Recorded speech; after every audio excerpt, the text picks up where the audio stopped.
Merci de choisir Financial Afrique pour vous informer. Bienvenue dans Argent, votre émission d'éducation financière. Aujourd'hui, nous allons voir ce que c'est qu'une hypothèque. Alors, une hypothèque est un type de prêt spécifiquement utilisé pour l'achat de biens immobiliers. Dans un accord hypothécaire, l'acheteur emprunte de l'argent auprès d'une banque ou d'une autre institution financière pour acheter une maison ou un autre bien immobilier. Le bien acheté sert de garantie pour le prêt. Cela signifie que si l'emprunteur ne rembourse pas le prêt selon les termes convenus, l'institution financière a le droit de saisir le bien pour récupérer l'argent dû. Voici à présent quelques principaux éléments d'une hypothèque.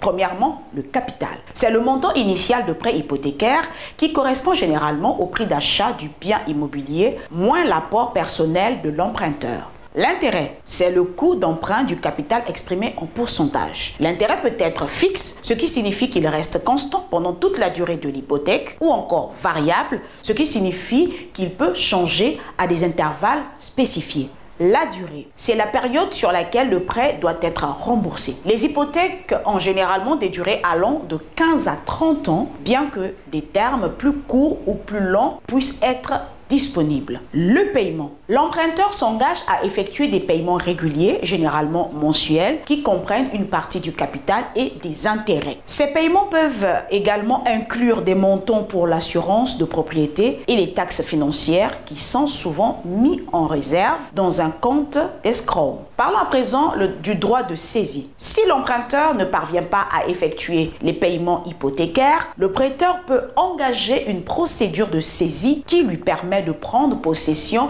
et de vendre le bien pour recouvrer le montant dû. En conclusion, obtenir une hypothèque nécessite généralement que l'emprunteur ait un bon crédit, un revenu stable, un apport personnel suffisant. Les conditions spécifiques et les taux d'intérêt peuvent varier considérablement en fonction du prêteur, du type de prêt et des conditions du marché. Ne l'oubliez surtout pas. Voilà, c'est tout pour Argent d'aujourd'hui. Merci d'avoir été des nôtres. Nous vous donnons rendez-vous la semaine prochaine dans un nouveau numéro et n'hésitez surtout pas à nous faire savoir si vous avez aimé la vidéo via nos différents médias sociaux. À la semaine prochaine et prenez bien soin de vous.